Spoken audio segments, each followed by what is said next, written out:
Very good afternoon, everyone.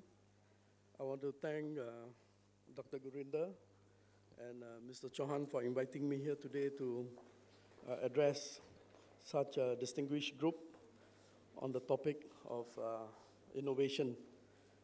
And I want to congratulate Amity University for such an excellent achievement in such a short time. In about 20 years, you have progressed to become the biggest private educational institution at the higher level in India. And that's a great achievement. With such a great achievement and in such a big country, it's really very difficult for me from Singapore, such a small country with such a small population, to give advice. But I think, if we can share experiences and some of our journeys that we have taken, hopefully we can make the world a better place. And so I'm very happy to be here to talk about the journey that we took in Singapore. And I hope that over the years, as I get involved as a mentor in the Innovation Center in Amity, we can see greater success. And I think the core message that I want to deliver is that why are we doing this? Why are we doing the Innovation Center? Why are our universities in Singapore focusing a lot on innovation? We look at the future of a world or a country where we can have an innovation-driven economy that is sustainable. And if we take that as a basis, then we need to create an ecosystem that can help us generate that kind of environment. Innovation-driven economy that's sustainable. And for India, as you go into your industrial development, it is important that you take a leapfrog and go beyond how some of the rest of the countries develop, beyond how perhaps China developed from the industrial base to where they are today, is to just leapfrog and look at innovation-driven economy. Now, for students who are here, this is a research that was done by the Kaufman Foundation that's based in Kansas about what the typical entrepreneur looks like. A typical startup entrepreneur is a 43-year-old male engineer who may have done a minor in business management. Why I say this is because this fits in very nicely with what Amity is doing and what the conference that we are here for today, engineering and management. For me, I did it at 38. I'm an engineer, and I've got a master's in business management, so I do fit this, but I did it a bit earlier at the age of 38 when I started my own companies. So for Amity, I think you have a wonderful opportunity because of the base that you have already developed to be able to move on onto this innovation drive, because it is really a confluence of engineering, technical education together with management principle and many other humanities principles that is going to help us develop the innovation-driven economy. And this is exactly the journey that we took. Nanyang Technological University, we have gone from nowhere. I was the first student in the university. There were only 550 of us in NTU. I graduated in 1985. We were unranked. We had nothing. But today, we are number 13 in the world. Number 13 in the world in such a short period. And if we look at among the young universities that are below 50 years old, NTU has been number 1 in the world for the last 5 years. So we also went through this journey, engineering. The next thing that we brought in was management. And I want to share this journey so that we can be confident that Amity can also take this particular journey. Now, if you look at the ecosystems around the world, of course, all of us will look at Silicon Valley as a model for us to develop. In Singapore, we too tried to develop an ecosystem for innovation, trying to follow the Silicon Valley model. But we realized that very quickly that you cannot duplicate what had worked in the Silicon Valley in our system in Singapore. And similarly, I don't think so you can create another Silicon Valley exact model in India. So it's more important for us to understand what are the elements that work and then to develop your own unique ecosystem that can support the innovation economy, the type of work that you want to do in the area of entrepreneurship. And I think that is the best way to look at it.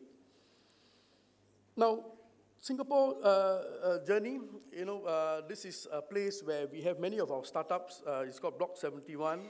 And the Economist has called us the most tightly packed entrepreneurial ecosystem. There are many reasons to do this. We are a very small country. We don't have space to be spread out like here in Noida and many other places. We are small, so we go up and we squeeze everyone in a very small space and try to make things work. But more importantly, I think we are given this accolade not because of just that, but because we are able to do many things. The ecosystem works because all the partners who are needed for a successful ecosystem are working very tightly together, and we find that we have a model that brings value. Everyone brings value, and everyone gains from the value that is created. And so that's why we are very, very tightly packed ecosystem. Now, from 2012 to 2015, if you look at the ranking of the startup ecosystems in the world, ecosystems that are doing well, Singapore jumped from number 17 in 2012 to 2015, and it was quite a fast jump. And today, in fact, in Singapore is number 1 in deep tech startup and artificial intelligence research, and in the area of developing the ecosystems for these kind of things. And we are also among the best ecosystem developers. Who are ecosystem developers? These are the incubators, the accelerators, and so on that create the environment to help startups and spin-offs, researchers to bring their ideas from an idea stage to a commercial stage. And so this is something that we are very proud of, but it took us a lot of effort of everyone working together.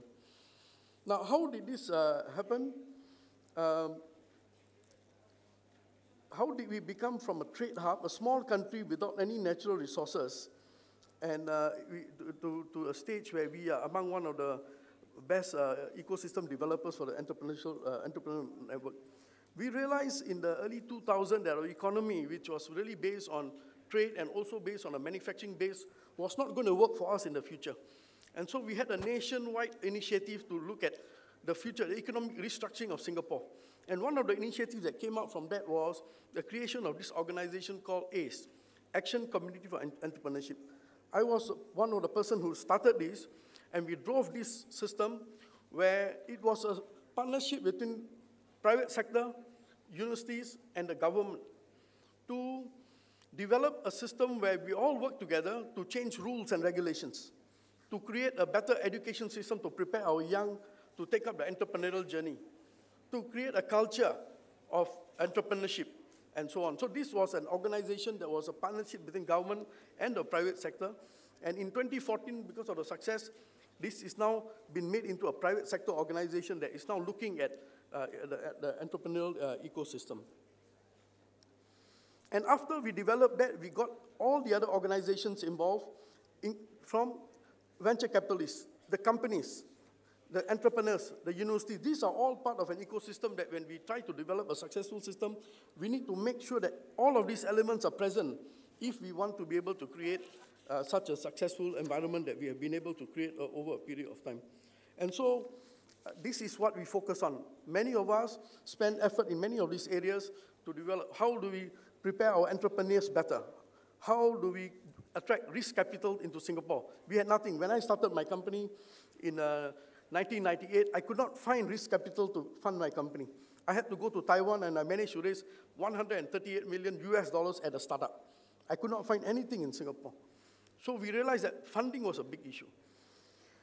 Government rules and regulations were very difficult, so we needed to change those. The universities were just focusing on teaching. Not enough research was being done, and not enough of the research was being commercialized. So we started working on improving those things. I'm happy to say that after many years, we today have $30 billion of venture capital money that is based in Singapore that is able to support startup companies. So we have solved many of these problems. Government rules and regulations have changed, and the ecosystem now works really very well. And we have also been able to bring all the players and focus on how we could then bring it to the next stage. And an example of a success factor down here was the recent Singapore FinTech Festival that we managed to launch. We had huge attendance from all over the world. This is because the government realized that they needed to be a player. And this is also my message. Unfortunately, the minister is gone, that unless the government is also a player in this ecosystem, it's going to be very difficult. We can try to do many things, but the government must be able to create a conducive environment that can help the rest of the system that we want to put in place to work better. And so now, what do we want to do? We are a small country, we are a small market. In fact, we are not a market at all if you compare to India or the rest of the world. And we find that our priority now is to go create global linkages. Global linkages, not just for companies to do business overseas, but global linkages for our startup and our ecosystem. So an ecosystem in Singapore working with an ecosystem in India, an ecosystem in Singapore working with one in China. And you can see from the map, we have created quite a few centers in different parts of the world where today our startups, our entrepreneurs will be able to tap some of these markets. And we want to do more of this. And that's the reason why we, through NTU TIF, which is the innovation company of NTU, is a company that we created so that we can behave as entrepreneurs. If we operated as a department in the university, we would have been bogged down by many bureaucratic rules. So we created a separate company, and I'm chairing that company. And through that company, we have been able to now streamline the process, get many more students to bring their startups, guide them, bring mentors, bring money to the table, get our researchers, get our professors to try out and start companies. And we started this journey about 5 years ago. And I think in a few years' time, I hope that we will see a few unicorns coming up from the initiatives that we put in place. In fact, 2 years ago, I invested and I spun off a research from the university in the cybersecurity area. By the way, in addition to my companies, I'm also an active investor. And I think in a few years' time, we will see a unicorn in that company. And similarly, NTU TIF is now in a position where we can do this, but if we want to create a unicorn, we need global markets. We cannot just depend on the Singapore market because, that's, as I say, it's a negligible market compared to everyone else. And so now that we have a system that works, should Amity do it completely from base zero? And I think it's not necessary. We can bring the best practices that we have learned from around the world. And I agreed to work with Amity University as a mentor for the Innovation Center down here so that we can jumpstart whatever we want to do here in the Innovation Center by bringing in programs and adapting them to the local environment down here.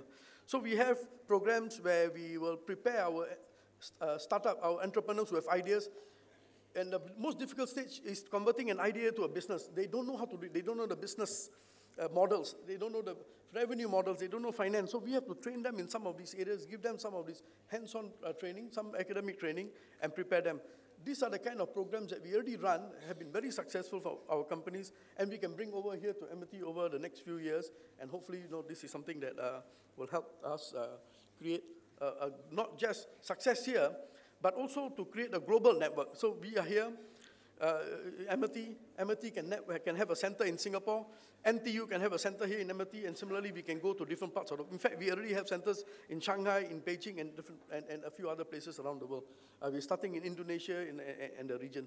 So I hope that we can create a global networks of ecosystem players that can help each other's startups, each other's spin-offs, each other companies, to learn, students also, to learn from each other and to help them create a better opportunity for success. So my message is, if you want to create an innovation-driven economy that's sustainable, I think we don't have to work in isolation. We can work together. We have many ideas that we can share. We may have the best of technology in one university, and we may have the best of market in another location of another university. We put it all together, we can create a very powerful global ecosystem that can create a sustainable economy for the world. Thank you.